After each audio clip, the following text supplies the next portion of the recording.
Hello, hello. Happy Friday, everybody. It's Friday. Welcome back. I'm Stephanie. We're in my sewing room and it's Friday Sews. And that is the brainchild and wonderful idea of Jen from In Jen's Sewing Room. So thank you, Jen, so much for creating this great community. And for those of you who don't know, it is a community. So if you put in hashtag Friday Sews, you'll see other channels also on Friday, also talking about a little bit of sewing and a little bit of life. Very interesting. So as soon as we say goodbye, you could say hello to somebody else. How about that? So let's start with my sewing. I am very excited about this project. I wanted to use this very special fabric that came to me in California all the way from England, personal delivery from Carol, from Sew Carol. Thank you, Carol.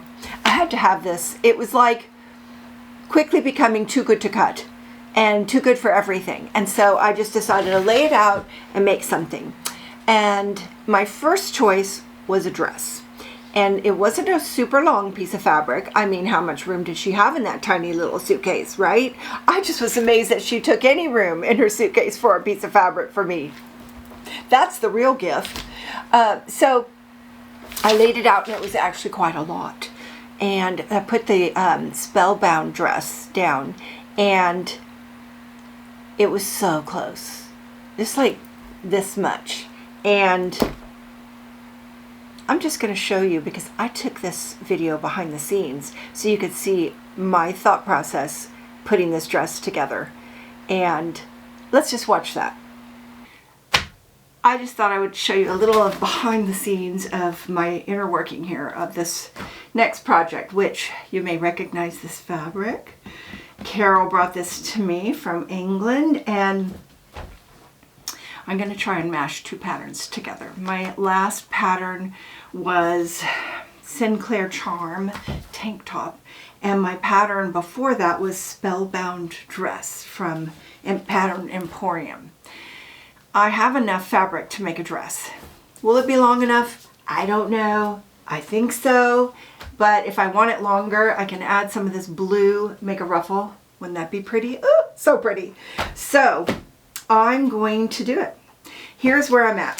This right here is, okay, that, forget that. These are the pieces to the charm, to the Pattern Emporium Spellbound dress. What you do is you take this skirt and the top, this is the front and this is the back, and you just lay them together so that it's one piece. And then you take this top off and you cut it again, one piece.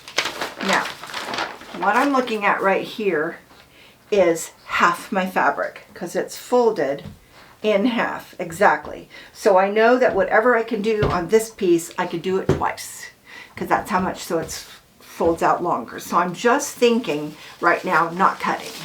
And so I laid my skirt to the very edge of what I have, and it's right there.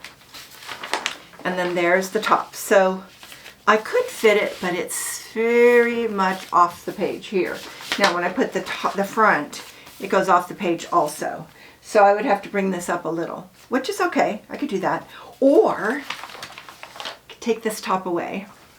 And this is the Charm tank top with that cute little neck. I loved that. So if I lay this at the very top right there, because it's got this square right here, because that's where the neck part goes in. I don't remember how that works, but it's got this square. So it could go right there. And then I'll just lay this skirt right on top, and I don't even really need to meld them in, but I could.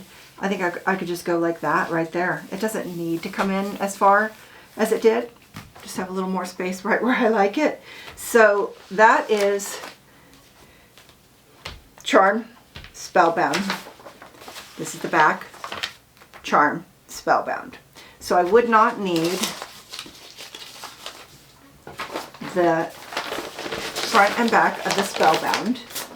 I would not need the armband or the neckband of the Spellbound. Those can go there. What I would need is the pieces to go around the neckline of the Charm, which is front neckline binding, back neckline binding, inner straps, the shoulder shaped straps, the front neckline ruffle I might do, and then the outer straps, which if you look, this is cut 2, cut 2, cut 2, cut 2 on the fold. So that would be, you know, maybe right up here where I have a lot of space. And then, or I could just work it out. Cut 1, cut 1. So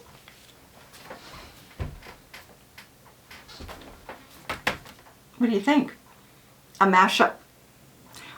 I'm going to do it. I love this fabric. It's going to be gorgeous. I'll maybe make a ruffle about this big, so it's just past the knee, because this I think is at the knee. And then I had some longer pieces, and what I do to save those, let me show you. Okay, everything I cut off, I save, because I might want it. So this is a little bit of a longer hem. This is also a longer hem, and this is a longer hem. So you just have to figure out where it started. Probably started right there. Longer hem, and then this one probably goes right here. Even longer hem. Actually, it probably has this piece in between. Just kind of like a puzzle. So now I could lay it out with the very longest of this dress. I saved it. These are the pieces that I cut to make my size, and then this is the scoop neckband, which I only used the high neckband. So these are all just pinned together in case I needed to go back to another size, but now that I've made it 2 or 3 times, I would not need this at all, but I would need these other lengths. This is just my working, and this is how I do it. So I save these just in case.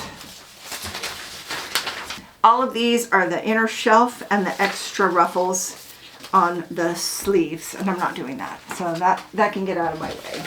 These are the extra pieces to the Spellbound that can get out of the way. And then what I'll do when I do the front is I'll pin it in the same exact spot based on the armhole.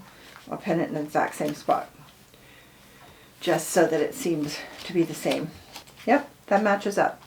So I don't need this right now because I'm only going to cut one dress at a time, and all of this will get cut later however I can. So I'm going to open my fabric, cut one dress, cut the other side of the dress, set them aside, cut all my little pieces, and then I'm going to follow the charm first, and then when I get to side seams and hem, that's all I need from the Spellbound. I'm pretty excited right now. This is going to be a gorgeous dress. So there's your inner workings of a mashup.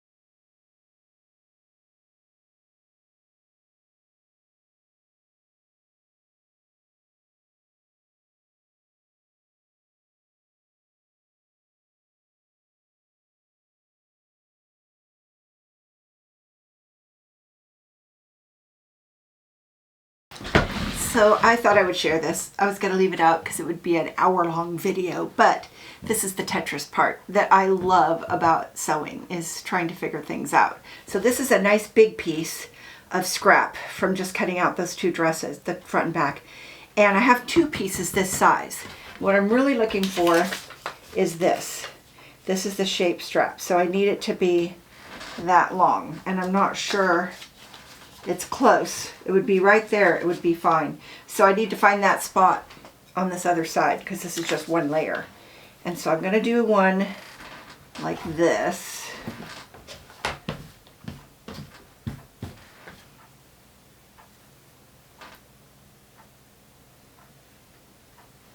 know this seems kind of silly, but this is what you got to do. All right.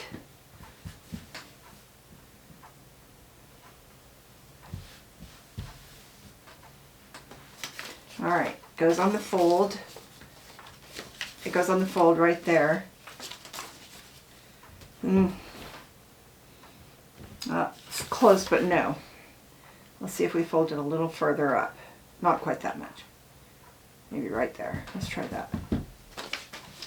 Fold. Oh my gosh. You guys. Right there. That's going to fit. That's right where that cut is. It's just going to be right there. That is going to fit.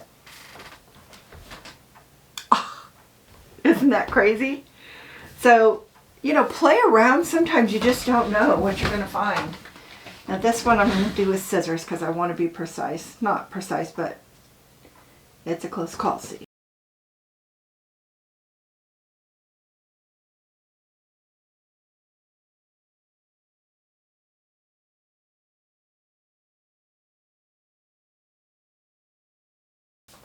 It's perfect. All right, we need another one. I'm going to find that spot on the other side of this fabric.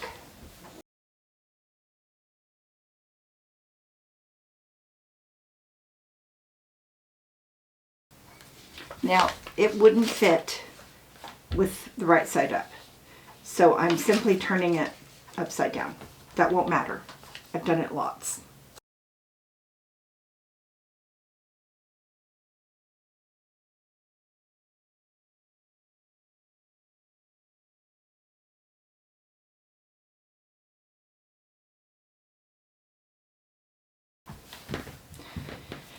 They're the same. So really the rest of it is pretty straightforward. This was the hardest one because look how long it is out of scraps. So I know this one's going to work. I'm happy with that. Set that aside. I'm going to turn you off, find these other little spots where I could get these straps and this ruffle. So I did a mashup. I did charmed on the top, the charm top on the top, and the spellbound on the bottom because this top has these straps. So the dress stops right here. And that strap of the spellbound was what was going off the fabric, as you saw in the video. So I could do the dress if I did the charmed top. And I was really intrigued with that charmed top from last week, was it? Or the week before? And so let me just show you me wearing this dress. Well, here's the finished dress. I love it. It's so pretty and it's so comfy. And this beautiful color, I just love it so much. And I love the spellbound because of this wonderful skirt. It's just right. It's not too much, just right. I didn't put any pockets. I don't think the spellbound, did it have pockets? I wouldn't because it just needs to flow right there. And for the top, this is the charm top with this. I put a little here and a little here, and that was in the pattern. So it had that. And I think that's all the ruffles that they actually offered, but there you have it. And I would normally, especially for a church dress, put it with a jacket, and I thought this one was just the right color, kind of blue jeany. It's my blue jean jacket.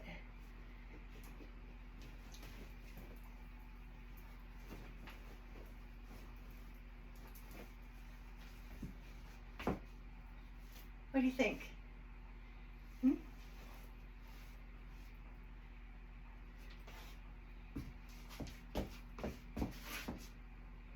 Love that. Yeah, I'll wear this a lot. There you go. Now I will say that you now have seen that I did a ruffle on the sleeve and a ruffle in the front. But originally I wasn't going to do the ruffle on the sleeve.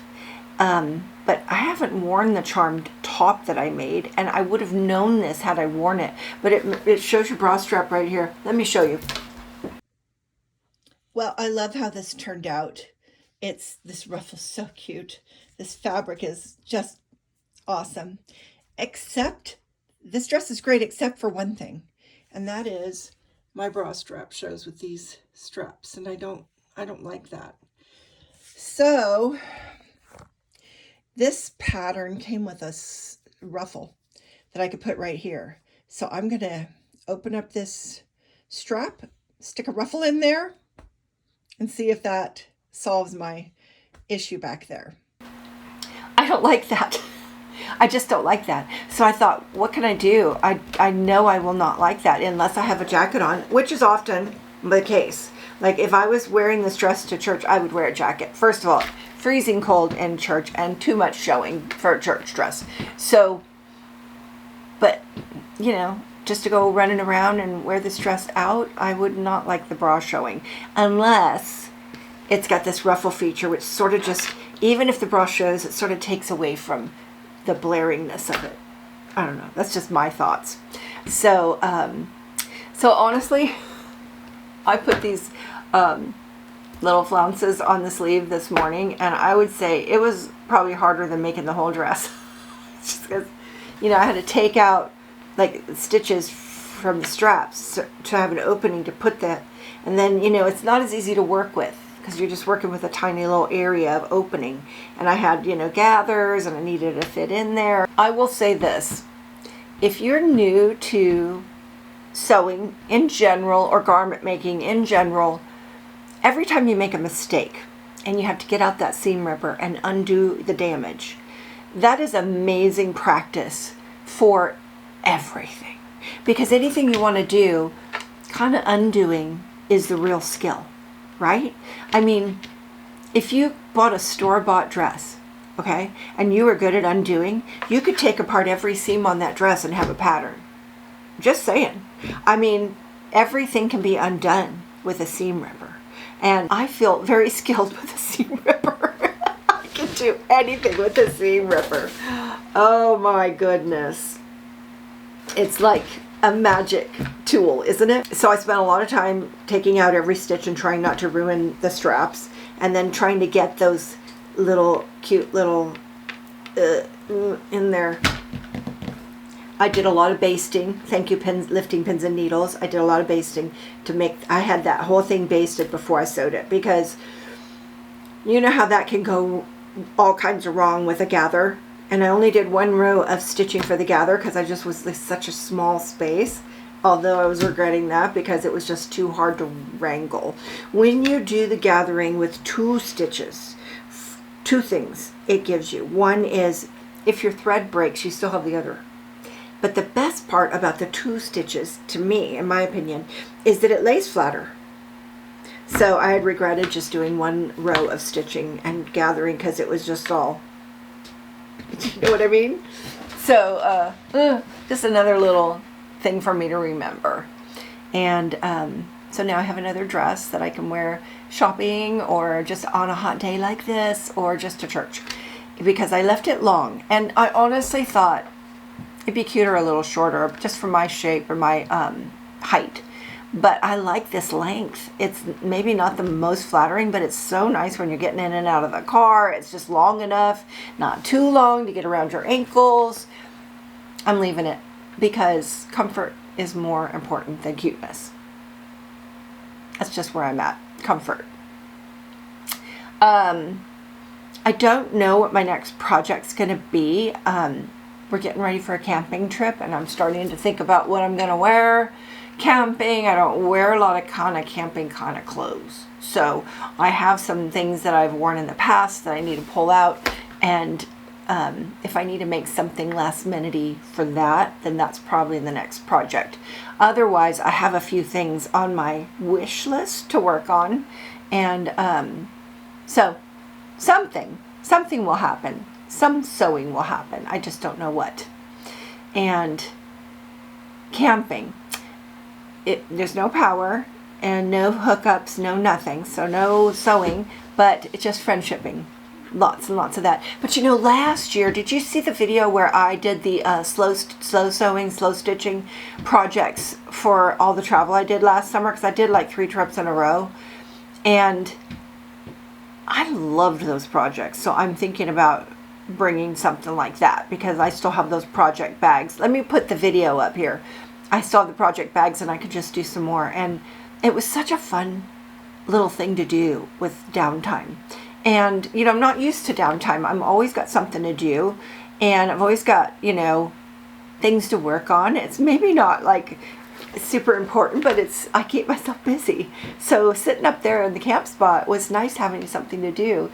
And I love slow stitching. I love hand sewing. I love embroidery. I do, and I don't do enough of that. So I will probably figure out some projects to bring up. Maybe just do the same thing. Those little squares were so cute. I think I ever showed these. Isn't that cute? Gosh, I loved making this. It's still in the bag. I haven't put it anywhere. This one turned out really cute. This one never even got finished. I'll just bring that. It was such a fun project. I should go look at her page, because I was inspired by somebody. I think it was Piece of Pie, Peace, Piece of Pi. I'll put the link in my description if I'm wrong, especially if I'm wrong. But I'll go see what she's been doing. Maybe I'll just get some more inspiration from her. So this video is probably already long because of those extra little behind the scenes clips. So I think what I'm going to leave you with personally is the fair in our town started today. Hubby is there with a booth for his photography business, which is, I'm his partner. And, you know, he is the mainstay, but I also help in his business. And so he has a wedding on Saturday. So I'll be doing the booth on Saturday from morning till night, which all I think about when that is asked of me is, what do I do with Buster? I don't like leaving him home alone all day. My son, who is also my next door neighbor, is going to watch him for me. So I can just relax about it. I don't have to worry. And my son is his favorite person. Even more than hubby. For some reason, Buster just loves my son. So I feel completely relieved that he will be in good hands. Because, you know, what can I say? So fair. I'm looking forward to that. And going to see all the exhibits. I'll probably go on Friday, which is, today's Thursday, I'm filming on Thursday, and just look at everything, since when I'm working the booth, I can't just wander around. I need to stay at the booth and talk to people for hubby, and, you know, take their names and numbers and answer their questions and stuff. It's a great outreach for us in our community. You get to see everybody, you know, and it's really fun for him as an artist, because he's an amazing photographer. And when his people that he's taken pictures of walk by and just ooh and ah over how much they love their pictures, that is food for the soul and food for the artist. He feels, I mean, he's not a braggadocious kind of person, but I know that feels good. I can tell. I know him. And I would invite you to look at his website, because we just finished making a brand new one. And you know who that fell on? We hired somebody to help us, because it was a do-it-yourself website that was not easy. And I'm pretty good at stuff like that, but it was just going to take me too long to figure it out. And she was just like, so her and I worked it out. We got there's so much more we want to put on there, but it is beautiful. And you'll get to see all his beautiful photos, and some of mine are on there too. So that was fun. So if you want to take a look at that, and I'm going to leave it at that.